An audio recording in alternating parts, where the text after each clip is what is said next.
Hello दोस्तों, मैं आप सभी का स्वागत करता हूं लेक स्टडी के इस यूट्यूब चैनल पर। जिस तरह से आप सभी को पता है कि हम लोग एक नई सीरीज लेकर के आ रहे हैं जो कि आपके यूपी लेखपाल, यूपी कांस्टेबल, आपके पैट तथा ग्रुप डी के एग्ज़ाम के लिए बहुत ही कारगर सिद्ध होने वाली है। यहाँ तक कि अगर मैं इस सीरीज़ की बात करूँ तो ये सीरीज़ किसी भी कॉम्पिटेटिव एग्ज़ाम के लिए आपकी बहुत ही कारगर सिद्ध होगी।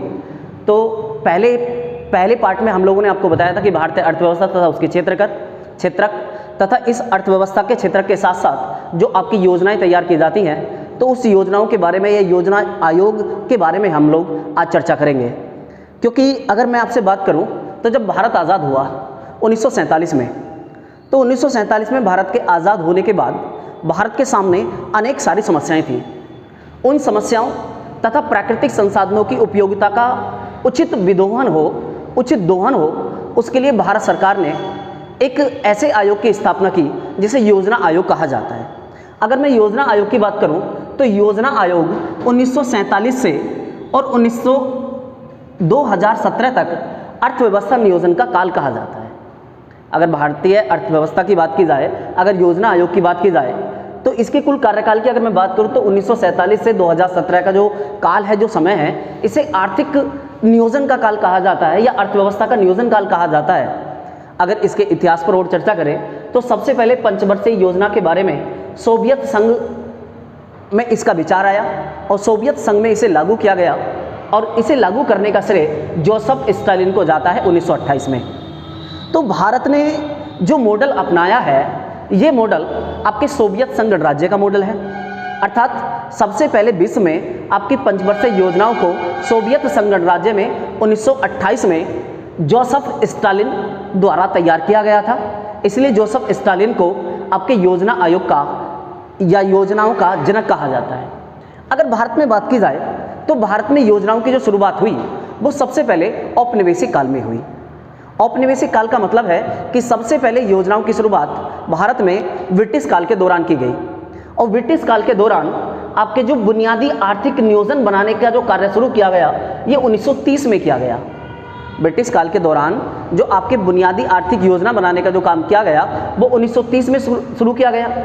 फिर आपके औपचारिक सरकार द्वारा औपनिवेशिक रूप से कार्य योजना बोर्ड का गठन 1944 और 46 में किया गया, जिसके तहत आपकी 3 पंचवर्षीय योजनाओं का निर्माण किया गया था। फिर अगर हम बात करें, जब भारत आज़ाद हुआ 15 अगस्त 1947 को, तो 15 अगस्त 1947 के बाद भारत के जो संसाधन थे, उन समस्त संसाधनों की उपयोगिता को एक उचित महत्व मिले, आपके एक सही रूप मिले, इसके लिए भारत सरकार ने एक समिति की स्थापना की जिसे केसी नियोगी समिति कहा जाता है। इस समिति की सिफारिश पर आपके कार्यपालिका द्वारा, अर्थात भारत सरकार के केंद्रीय मंत्रिमंडल द्वारा योजना आयोग का प्रस्ताव लाया गया। इस प्रस्ताव के तहत अगर हम बात करें तो योजना आयोग की जो स्थापना की गई 15 मार्च 1950 को योजना आयोग की स्थापना की गई। फिर अगर मैं बात करूं तो योजना आयोग, बार बार आपके एग्जाम में सवाल पूछे जाते हैं कि योजना आयोग एक कैसी संस्था है, कैसा निकाय है, कैसी बॉडी है। तो योजना आयोग की अगर बात की जाए तो योजना आयोग एक कार्यकारी बॉडी है। कार्यकारी बॉडी का मतलब क्या है कि योजना आयोग की जो स्थापना की गई या योजना आयोग की स्थापना का जो मुख्य उद्देश्य था वो देश के प्राकृतिक संसाधनों, देश के संसाधनों की उपयोगिता को सही रूप देना, सही योजना तैयार करना तथा उनका सही क्रियान्वयन करने के लिए आपके योजना आयोग की स्थापना की गई। इसलिए योजना आयोग एक विचार है केंद्रीय मंत्रिमंडल का, इसलिए योजना आयोग को आपका कार्यकारी निकाय कहा जाता है। अगर मैं बात करूं तो योजना आयोग का वर्णन कहीं भी संविधान के किसी भी अनुच्छेद में नहीं है। कहने का मतलब है कि जो संस्थाएं या जो आयोग जिनका वर्णन संविधान के किसी ना किसी आर्टिकल, अनुच्छेद या किसी ना किसी भाग में होता है, तो वे जितनी भी संस्थाएं होती हैं वो संवैधानिक संस्थाएं होती हैं। लेकिन जिन संस्थाओं का वर्णन भारतीय संविधान के किसी अनुच्छेद या किसी भाग में नहीं होता, वो गैर संवैधानिक संस्थाएं होती हैं। जिनका कहीं भी वर्णन नहीं होता वो कैसी संस्थाएं होती हैं? वो गैर संवैधानिक संस्थाएं होती हैं। तो इससे स्पष्ट होता है कि योजना आयोग एक गैर संवैधानिक संस्था है। इसका वर्णन कहीं भी संविधान के किसी भी भाग में या किसी भी अनुच्छेद में नहीं है। अर्थात ये गैर संवैधानिक के साथ साथ आपकी ये कार्यकारी संस्था है। अब मैं बात करता हूँ योजना आयोग के गठन की।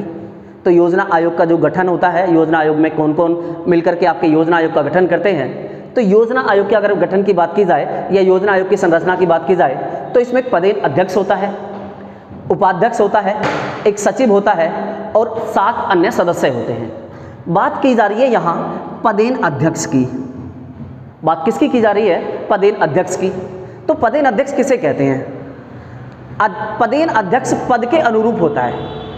यदि वर्तमान समय में भारत के प्रधानमंत्री, मैं फॉर एग्जांपल आपको दे रहा हूं क्योंकि वर्तमान समय में तो आपके योजना आयोग की समाप्ति की हो चुकी है, क्योंकि 15 अगस्त 1947 को योजना आयोग की समाप्ति की घोषणा भारत के प्रधानमंत्री नरेंद्र मोदी ने की थी और योजना आयोग के स्थान पर एक नया निकाय आपका नीति आयोग की स्थापना की गई है और जिसकी स्थापना 1 जनवरी 2015 को की गई। नीति आयोग की जो स्थापना की गई वो आपके 1 जनवरी 2015 को की गई। इसलिए वर्तमान समय की अगर बात की जाए, पदेन अगर सदस्य की बात की जाए तो जो भी तत्कालिक प्रधानमंत्री होगा वो आपका योजना आयोग का अध्यक्ष होगा। सपोज करो, मान लेते हैं कि पहली जो योजना थी आपकी 1951 में, जो पहली योजना थी वो आपकी 1951 में शुरू की गई। जब पहली योजना 1951 में शुरू की गई या जब आपका पहली बार जब योजना आयोग बना या योजना का जो अध्यक्ष होगा तो वर्तमान जो प्रधानमंत्री उस समय थे पंडित जवाहरलाल नेहरू। तो पहले जो योजना आयोग के जो अध्यक्ष थे वो पंडित जवाहरलाल नेहरू थे, इसलिए यहाँ एक शब्द का इस्तेमाल किया गया पदेन अध्यक्ष। जो तात्कालिक प्रधानमंत्री होगा वही योजना आयोग का पदेन अध्यक्ष होगा। इसके साथ साथ अगर मैं बात करूं तो एक उपाध्यक्ष की व्यवस्था की गई। उपाध्यक्ष कौन होगा? तो कैबिनेट स्तर का कोई भी मंत्री जिसे कैबिनेट स्तर का दर्जा प्राप्त है, ऐसे व्यक्ति को आपके योजना आयोग का उपाध्यक्ष नियुक्त किया जाएगा। अगर मैं योजना आयोग के उपाध्यक्ष की बात करूं तो पहले उपाध्यक्ष गुलजारी लाल नंदा थे। पहले योजना आयोग के अध्यक्ष की बात की जाए तो पंडित जवाहरलाल नेहरू थे। यहाँ से बार बार सवाल पूछे जाते हैं और यूपी के तो सबसे ज़्यादा फेवरेट सवाल हैं कि योजना आयोग के पहले उपाध्यक्ष और योजना आयोग के अंतिम उपाध्यक्ष। तो योजना आयोग के जो पहले उपाध्यक्ष थे उनका नाम था गुलजारी लाल नंदा। अगर मैं अंतिम उपाध्यक्ष की बात करूं तो मोंटेग सिंह अहलूवालिया। योजना आयोग के अंतिम उपाध्यक्ष थे आपके मोंटेग सिंह अहलूवालिया। अगर मैं अंतिम अध्यक्ष की बात करूं तो भारत के अंतिम जो वर्तमान प्रधानमंत्री हैं, भारत के जो वर्तमान प्रधानमंत्री हैं नरेंद्र मोदी, 2014 तक ये योजना आयोग के अध्यक्ष रहे। 2014 के बाद योजना आयोग की समाप्ति कर दी गई। फिर अगर मैं बात करूं तो इसमें एक सचिव होता है जो कैबिनेट मंत्री नामित किए गए, प्रधानमंत्री या मंत्रिमंडल द्वारा नामित किए गए कैबिनेट मंत्री होते हैं जो कैबिनेट मंत्री का दर्जा प्राप्त करते हैं। अब मैं बात करता हूं कि योजना आयोग का मुख्य कार्य क्या है या योजना आयोग का मुख्य कार्य क्या था। तो योजना आयोग का मुख्य कार्य आपके भारत में संसाधनों की उपयोगिता को एक सुचारू रूप देना तथा भारत के लिए अग्रिम 5 वर्ष के लिए आपके आर्थिक योजनाओं को तैयारी करना आपके योजना आयोग का मुख्य उद्देश्य था। अब योजना आयोग आपका टॉप टू बॉटम काम करता था। टॉप टू बॉटम का मतलब है कि योजना आयोग के जो अधिकारी होते थे वो दिल्ली में बैठे बैठे आपकी प्रत्येक राज्य के लिए योजनाएं तैयार कर देते थे। जब प्रत्येक राज्य के लिए योजना तैयार करते थे तो आपके कई राज्यों को योजना तैयार करने में या योजना जो केंद्र सरकार की जो तैयार की जाती थी उनमें बहुत सारी दुविधाएं होती थी, क्योंकि कुछ राज्यों में आपकी परिस्थितियां अलग होती हैं, कुछ राज्यों में परिस्थितियां अलग होती हैं। इन परिस्थितियों को ध्यान रखते हुए आपके भारत के प्रधानमंत्री जो तात्कालिक प्रधानमंत्री हैं नरेंद्र मोदी, इन्होंने 15 अगस्त 1947 को योजना आयोग के स्थान पर योजना आयोग की समाप्ति कर दी और इसके स्थान पर एक नई संस्था की घोषणा की और जिसे कहा जाता है नीति आयोग। नीति आयोग की स्थापना की बात की और इस नीति आयोग को 1 जनवरी 2015 को आपका लागू किया गया, अर्थात 1 जनवरी 2015 को नीति आयोग पूर्ण रूप से अस्तित्व में आया। अगर बात की जाए आपसे कि योजना आयोग का जो कार्य था उसकी समीक्षा करने के लिए जिस संस्था की स्थापना की गई उसे राष्ट्रीय विकास परिषद कहा जाता है। और राष्ट्रीय विकास परिषद की अगर मैं बात करूं तो राष्ट्रीय विकास परिषद की स्थापना 6 अगस्त 1952 को की गई। इसका मुख्य उद्देश्य है योजना आयोग द्वारा जो योजनाएं लागू की गई उनका क्रियान्वयन करना, उनको सुचारू रूप से चलाना तथा उनके लिए धन आवंटित करने का काम राष्ट्रीय विकास परिषद का था। अगर हम भारत में योजनाओं की बात करें तो पहली जो योजना आपकी लागू की गई, पहली योजना 1951 से 1956 तक तथा अंतिम योजना जो आपकी लागू की गई, अंतिम योजना 2012 से 2017 तक अंतिम योजना लागू की गई। लेकिन ये जो योजना थी ये पूर्ण नहीं हो पाई। ये जो योजना थी अर्थात 12वीं जो योजना थी ये पूर्ण नहीं हो पाई। पूर्ण क्यों नहीं हो पाई? क्योंकि योजना आयोग आपके टॉप टू बॉटम काम करता था, अर्थात योजना आयोग के जो अधिकारी या जो पदेन सदस्य होते थे वो दिल्ली में बैठकर समस्त कार्य को कर देते थे। मैंने भी आज जैसे आपके पहले भी बताया है कि जब समस्त कार्य को करते थे तो इससे राज्यों के लिए योजनाओं के क्रियान्वयन में बहुत दिक्कत आती थी। इसलिए जो आपकी वर्तमान सरकार है, आपकी नरेंद्र मोदी सरकार ने 15 अगस्त 2014 को आपके स्वतंत्रता दिवस के मौके पर योजना आयोग को समाप्त करने की घोषणा कर दी। योजना आयोग को समाप्त करने की घोषणा कर दी और इसके स्थान पर 1 जनवरी 2015 को एक नए संस्थान की स्थापना की जिसे नीति आयोग कहा जाता है। नीति आयोग कहा जाता है। अगर हम बात करें कि जो योजना आयोग है और जो नीति आयोग है, इस नीति आयोग में राज्यों की भागीदारी को बढ़ाया गया, या अगर इससे मैं और पीछे जाकर के बात करता हूं तो राज्यों की भागीदारी को बढ़ाने के लिए प्रथम पंचवर्षीय योजना में राष्ट्रीय विकास परिषद की स्थापना की गई। अब पहली पंचवर्षीय योजना में क्या हुआ कि जो आपके राज्य हैं उनकी भागीदारी को बढ़ाया जाए, उनकी हिस्सेदारी को बढ़ाया जाए, तो उसके लिए भारत सरकार ने 6 अगस्त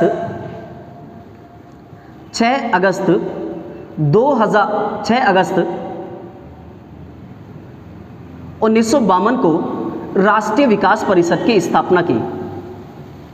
राष्ट्रीय विकास परिषद की स्थापना की। अगर मैं राष्ट्रीय विकास परिषद की बात करूं तो इसका मुख्य कार्य है आपके राज्यों की भागीदारी को बढ़ाना तथा योजना के लिए आपके सही कार्य का क्रियान्वयन करना तथा धन का आवंटन करना राष्ट्रीय विकास परिषद का मुख्य कार्य था। यदि मैं राष्ट्रीय विकास परिषद की बात करूं तो राष्ट्रीय विकास परिषद का जो मुख्यालय है वो पीतमपुरा नई दिल्ली में है। राष्ट्रीय विकास परिषद का जो मुख्यालय है वो पीतमपुरा नई दिल्ली में है। अगर इसके गठन की बात की जाए कि जो आपका जो राष्ट्रीय विकास परिषद है इसमें कौन कौन सदस्य होते हैं, कौन कौन सदस्य इसमें नहीं होते, किन किन से मिलकर के राष्ट्रीय विकास परिषद का गठन होता है, तो अगर हम बात करें इसकी पूरी स्ट्रक्चर की, पूरी इसकी बॉडी की, तो ये राष्ट्रीय विकास परिषद एक विस्तृत निकाय है, एक बहुत बड़ा निकाय है। की अगर बात करें हम तो राष्ट्रीय विकास परिषद निम्नलिखित से बनकर बनता है। सबसे पहली बात करूं तो ये एक अध्यक्ष होता है और अध्यक्ष कैसा होता है, अध्यक्ष पदेन होता है। राष्ट्रीय विकास परिषद का एक पदेन अध्यक्ष होता है। पदेन अध्यक्ष के बारे में मैंने आपको पहले भी चर्चा की थी, अभी चर्चा मैं फिर कर रहा हूं कि वो व्यक्ति राष्ट्रीय विकास परिषद का अध्यक्ष होगा जो तात्कालिक भारत का प्रधानमंत्री होगा। मान लेता हूं मैं कि यदि वर्तमान में भारत के प्रधानमंत्री नरेंद्र मोदी हैं तो राष्ट्रीय विकास परिषद के अध्यक्ष कौन होंगे, नरेंद्र मोदी। यदि आपके पंडित जवाहरलाल नेहरू भारत के प्रथम प्रधानमंत्री थे तो प्रथम प्रधानमंत्री के तौर पर आपके पद यानी कि जो राष्ट्रीय विकास परिषद है इसके अध्यक्ष के तौर पर कौन होंगे, पंडित जवाहरलाल नेहरू। तो पदेन अध्यक्ष कौन होगा, भारत का तात्कालिक प्रधानमंत्री, भारत का प्रधानमंत्री। अगर इसमें मैं और बात करूं, दूसरे नंबर पे आता है कैबिनेट मंत्री। दूसरे नंबर पे कौन से मंत्री आते हैं, कैबिनेट मंत्री। कैबिनेट मंत्री से मतलब जो आपकी मंत्री परिषद होती है, मंत्री परिषद में कुल मिलाकर के 3 प्रकार के मंत्री होते हैं। मंत्री परिषद में अगर मैं बात करूं तो मंत्री परिषद में आपके 3 प्रकार के मंत्री होते हैं। मंत्री परिषद में मंत्रियों के जो प्रकार होते हैं वो 3 प्रकार होते हैं। कौन कौन से प्रकार होते हैं, आपके कैबिनेट मंत्री,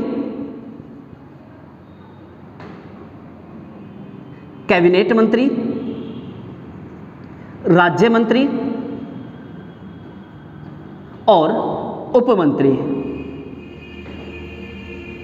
कैबिनेट मंत्री वे मंत्री होते हैं जिन पर विशेष कार्यभार होता है, जिन पर विशेष विभाग होते हैं, जैसे अमित शाह हैं, भारत के गृह मंत्री हैं, राजनाथ सिंह हैं, भारत के रक्षा मंत्री हैं, आपके एस जयशंकर हैं, भारत के विदेश मंत्री हैं। तो ऐसे मंत्री जिन पर आपके विशेष पद या पदभार होता है, ऐसे मंत्रियों को कैबिनेट मंत्री का दर्जा दिया जाता है। राज्य मंत्री कैबिनेट मंत्री के स्तर से छोटे मंत्री होते हैं और सबसे छोटे मंत्री होते हैं उपमंत्री।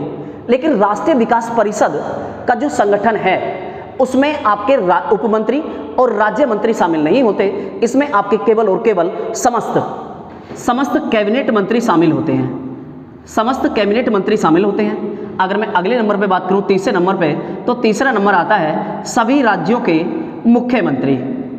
सभी राज्यों के मुख्यमंत्री, सभी राज्यों से मुख्यमंत्री से मतलब क्या है कि जैसे उत्तर प्रदेश, बिहार, पश्चिम बंगाल, महाराष्ट्र, इन जितने भी राज्य हैं, इन सभी राज्यों के जो मुख्यमंत्री होंगे वो आपके राष्ट्रीय विकास परिषद के सदस्य होंगे।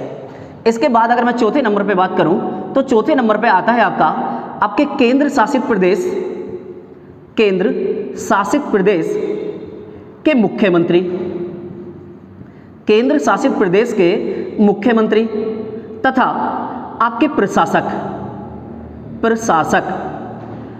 भी इसके सदस्य होते हैं। केंद्र शासित प्रदेश के मुख्यमंत्री से मतलब क्या है भाई, भारत में कुल मिलाकर के वर्तमान में 8 आपके केंद्र शासित प्रदेश हैं। अगर वर्तमान में बात की जाए तो भारत में 8 केंद्र शासित प्रदेश हैं। इन 8 केंद्र शासित प्रदेशों में वर्तमान में 2 राज्य ऐसे हैं, वर्तमान में 2 राज्य ऐसे हैं, 2 राज्य वो कौन से हैं, एक दिल्ली और दूसरा राज्य है पुडुचेरी।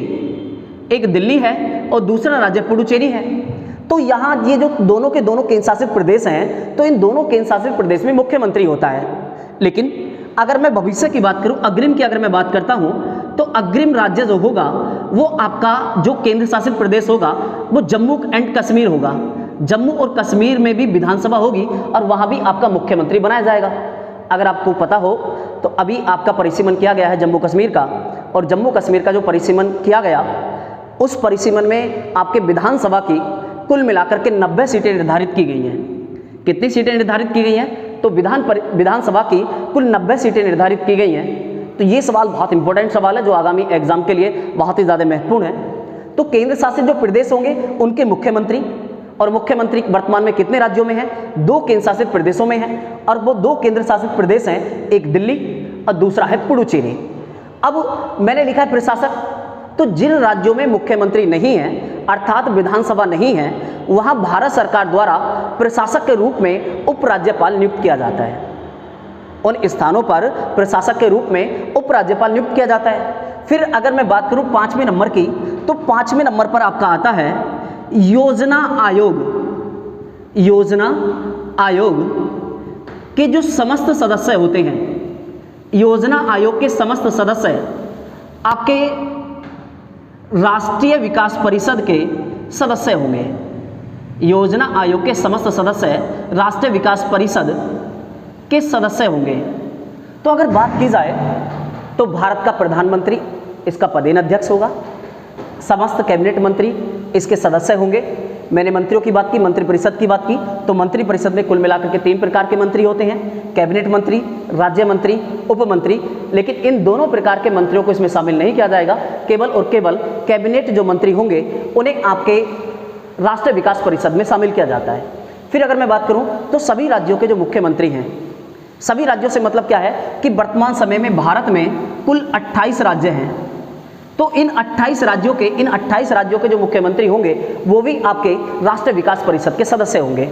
अगर मैं चौथे नंबर पर बात करता हूं तो केंद्र शासित प्रदेश के मुख्यमंत्री, जिन्हें हम लोग कहते हैं संघ शासित प्रदेश, इनके जो मुख्यमंत्री हैं वो भी इसके सदस्य होंगे।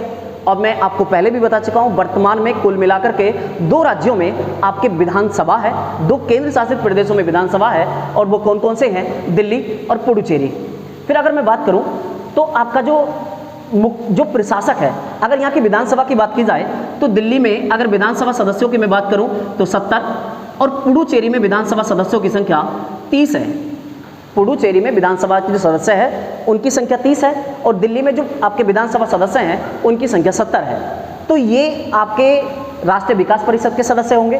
प्रशासक राष्ट्रपति जिन केंद्र शासित प्रदेशों में विधानसभाएं नहीं हैं, अर्थात जहां मुख्यमंत्री नहीं होता, उन स्थानों पर प्रशासक नियुक्त करता है, जिसे उपराज्यपाल कहा जाता है। अगर मैं राष्ट्रीय विकास परिषद की बात करूं तो राष्ट्रीय विकास परिषद एक कार्यकारी निकाय है, एक गैर संवैधानिक निकाय है। भारतीय संविधान के किसी भी अनुच्छेद में आपके राष्ट्रीय विकास परिषद का उल्लेख नहीं है, किसी भी भाग में राष्ट्रीय विकास परिषद का उल्लेख नहीं है। इसलिए राष्ट्रीय विकास परिषद एक कार्यकारी बॉडी है जिसकी स्थापना कार्यपालिका के आदेश पर की गई। अगर इसके मुख्यालय की बात की जाए तो इसका मुख्यालय पीतमपुरा नई दिल्ली में है। दोस्तों, अगर आपको हमारी वीडियो अच्छी लगी हो तो आप लोग हमारी वीडियो को शेयर करें, ज़्यादा से ज़्यादा हमें मोटिवेशन मिलेगा। हमारे चैनल को सब्सक्राइब करें, बेल आइकन को दबाना ना भूलें, जिससे हमारी आगामी जो वीडियो है उसकी नोटिफिकेशन आपको समय से मिलती रहे।